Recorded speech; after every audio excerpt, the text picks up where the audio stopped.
Il est 7h18, Europe 1 va plus loin, Pierre, et on s'intéresse aujourd'hui aux arnaques qui se multiplient sur un dispositif créé par l'État, l'isolation à 1 euro. Et beaucoup d'entre vous profitent de l'été, des vacances pour entamer des travaux isolés. C'est con, pour 1 euro seulement, pourquoi pas? Le dispositif en effet existe depuis 2005, mais depuis plusieurs mois.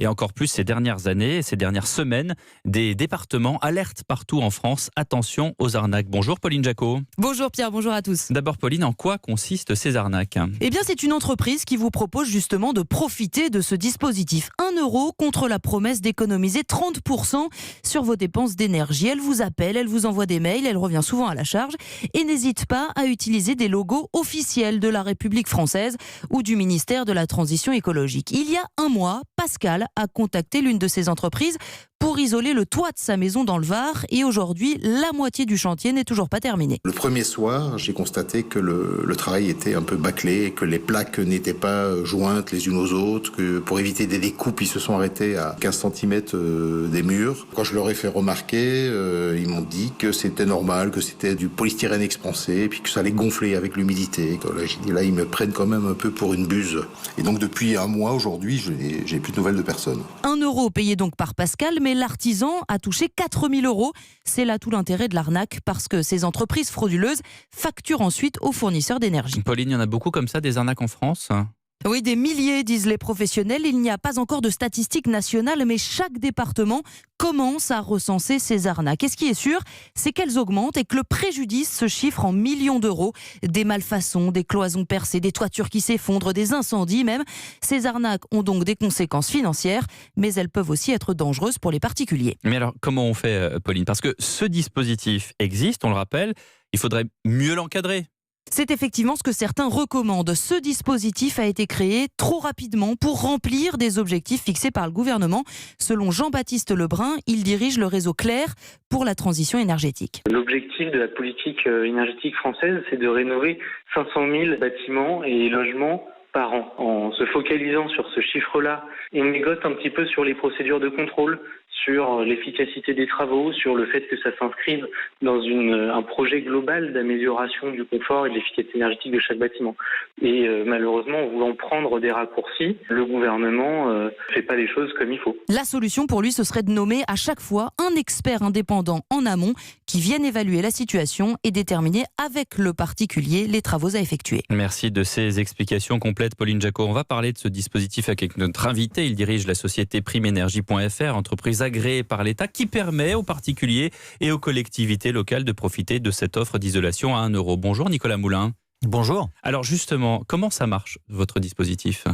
Alors en fait, effectivement, le principe des primes énergie, c'est qu'aujourd'hui, on peut rembourser jusqu'à 100% du montant des travaux que vous pouvez faire, donc chez vous, vos travaux d'isolation, vos travaux de chauffage, sous impulsion effectivement du dispositif des certificats d'économie d'énergie qui a été mis en place par le ministère de la Transition énergétique. Et alors ce certificat d'économie d'énergie, vous le revendez aux prestataires comme EDF, Total, Engie? Alors, comment ça marche? effectivement, comme on va donner de l'argent aux particuliers pour qu'ils puissent faire des travaux, ce qui leur permet d'ailleurs parfois de faire des travaux à 1 euro, on va pouvoir demander la création de certificats d'économie d'énergie au ministère, qui va donc nous allouer ces fameux certificats.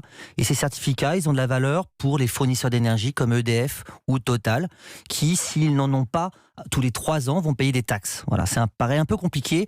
Ce qu'il faut bien comprendre, c'est que pour les particuliers, pour les collectivités locales, elles peuvent obtenir des primes énergie. Ces primes énergie, c'est quoi? C'est vraiment de l'argent qu'on vous donne, en plus de votre crédit d'impôt pour faire des travaux.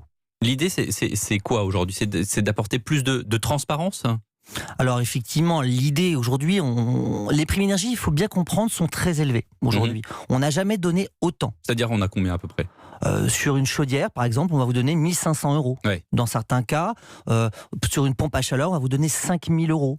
Sur des travaux d'isolation, comme vous pouvez effectivement le voir dans votre exemple, on va vous donner des milliers d'euros. Ouais. Ce qui fait qu'on donne tellement d'argent qu'on rembourse jusqu'à 100% du montant des travaux que vous allez réaliser. Donc c'est vrai que c'est le bon moment pour un particulier de faire des travaux.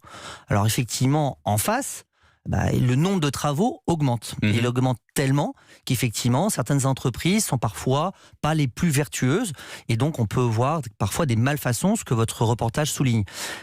Peut-être un point sur ce sujet quand même, c'est que l'isolation à 1 euro, c'est pas une arnaque. Déjà parce qu'elle n'est pas vraiment Alors, 1 euro, c'est pas une je la arnaque paye. quand on ne reçoit pas un mail frauduleux, hein, donc ça aussi. Exactement. Ouais. C'est-à-dire que il faut vraiment être vigilant, c'est que ces travaux, déjà, ils sont pas à 1 euro, puisque c'est nous qui allons les payer. Ça va coûter plusieurs milliers d'euros. Le problème, effectivement, qu'on peut observer, et c'est là où il faut que les particuliers soient très vigilants, c'est qu'ils sont soumis à des tractations commerciales très importantes. Alors, votre reportage souligne ces fausses Marianne. Bien sûr, ce n'est pas autorisé. Les démarchages abusifs ne sont pas autorisés aujourd'hui par la loi française. Vous avez un délai de rétractation de 14 jours. Enfin, vous avez des bonnes pratiques à observer. Un peu comme en immobilier, quoi. Hein, exactement. c'est ça. Ouais. Et vous devez faire appel à un artisan RGE. C'est quoi RGE ? Alors, reconnu garant de l'environnement, et ce qui est un point important à mon sens, c'est rappeler les bons principes. Comparer, faites des devis, vérifier que l'entreprise existe, qu'elle ne s'est pas inventée dans l'isolation. Parce qu'effectivement, aujourd'hui, on observe malheureusement trop d'entreprises qui s'inventent artisans dans l'isolation.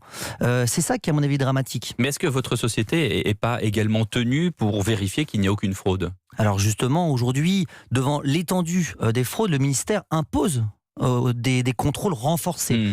Ça va. Oui, parce que le dernier intervenant disait que le gouvernement utilisait parfois des raccourcis et c'est ça aussi qui est ajouté à l'imbroglio. On ne peut pas du tout donner raison à ce témoin pour une raison très simple, c'est qu'aujourd'hui, on va auditer 20% des travaux qu'on va rembourser dans les travaux d'isolation de combles. Parce que justement, on a observé tellement de problèmes il y a quelques années qu'aujourd'hui, la loi impose des audits sur site qu'on va faire avec des opérateurs comme Bureau Veritas ou DECRA. Donc, auditer 20%, et on va vérifier plusieurs choses. On va vérifier la réalité des travaux et puis également leur qualité. On va vérifier par exemple qu'il n'y a pas d'écart au feu, qu'il y a des rehausses de trappe, enfin des points très techniques pour vérifier que les travaux sont efficaces. Et tout ça, on le voit sur primeenergie.fr dont vous êtes le patron. Merci beaucoup Nicolas Moulin d'avoir été avec nous en direct sur Europe 1. Et puis vous le savez, tous les matins, vous pouvez réagir à cette matinale par téléphone 39 21, 50 centimes la minute, c'est le répondeur. Et puis vous pouvez également réagir sur les réseaux sociaux. Un sujet, l'isolation, qui vous fait réagir, puisque Sophie nous dit, avant les arnaques, pendant les travaux, c'est le harcèlement téléphonique qui est insupportable. Donc il faut être très vigilant, c'est ce que nous disait justement Nicolas Moulin.